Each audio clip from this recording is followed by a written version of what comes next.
الاخلاص، خالص عقیدہ، یہ قرآن کریم کا 112واں سورت ہے۔ یہ مکہ میں نازل ہونے والی ابتدائی سورتوں میں سے ایک ہے۔ یہ صرف 4 آیات پر مشتمل ہے، لیکن رسول اللہ صلی اللہ علیہ وآلہ وسلم کے مطابق یہ قرآن کے 1/3 کے برابر ہے، جو اللہ کے ناموں اور صفات کے بارے میں بات کرتی ہے۔ قرآن کا ایک اور حصہ اسلام کے قوانین اور احکامات کے بارے میں ہے، اور آخری حصہ اللہ کی جانب سے وعدہ کردہ جزا و سزا کے بارے میں ہے۔ جب یہ سورت نازل ہوئی، اس وقت مکہ کی ثقافت میں شرک شامل تھا اور بہت سے لوگ بتوں کی پوجا کرتے تھے۔ مکہ کے باہر عیسائیت بڑھ رہی تھی اور بہت سے عیسائی تثلیث اور حضرت عیسیٰ علیہ السلام کو اللہ کا بیٹا مانتے تھے۔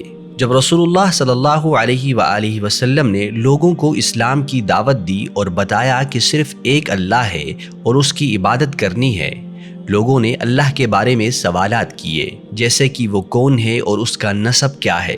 ان کے دیگر بتوں کی طرح کیا وہ بھی لکڑی اور پتھر سے بنا ہوا ہے؟ یہ سورت ان سوالات کا براہ راست جواب دینے کے لیے نازل ہوئی۔ قل هو اللہ احد، اے نبی کہہ دیجئے وہ اللہ ہے، ایک اور یکتا ہے۔ اللہ کا نام الہ سے لیا گیا ہے، جس کا مطلب ہے خدا، اور اس آیت میں احد کا مطلب ہے ایک اور یکتا، جو اس کی مطلق یکتائی اور بے شراکت ہونے کو ظاہر کرتا ہے۔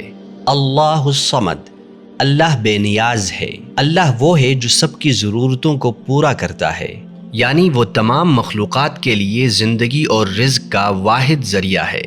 کوئی اس کے بغیر زندہ نہیں رہ سکتا، اور وہی ہے جس سے ہم ضرورت کے وقت رجوع کرتے ہیں۔ چاہے ہم مالی مشکلات، صحت کے مسائل یا کسی عزیز کی جدائی کا سامنا کر رہے ہوں، ہم ہمیشہ مدد کے لیے اسی سے رجوع کرتے ہیں۔ لم یلد ولم یولد، نہ اس نے کسی کو جنا اور نہ وہ جنا گیا۔ یہ عیسائیوں کی تثلیث اور حضرت عیسیٰ علیہ السلام کو اللہ کا بیٹا سمجھنے کی غلط فہمی کو دور کرتا ہے۔